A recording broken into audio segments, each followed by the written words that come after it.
I just got my oil changed, and why did no one tell me it was like an interactive experience? Like, I went through a drive-through. Okay. I went through a drive-through, and I was like, oh, that's cute. I can just stay in my car. It's called Why is she looking around Vaseline. like someone's after her? Anyways, first, it's like a whole thing pulling in. They're like, ah! I'm like, ah! Okay. So then I finally pull in, and he's like, pop your hood. I'm like, The way who? she's looking around is making me I'm nervous. literally just a girl. Then he's like, I turn the car on, crank it to 2,000 RPMs. I was literally like, what?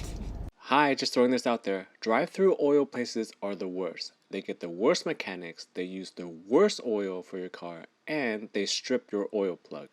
You're welcome.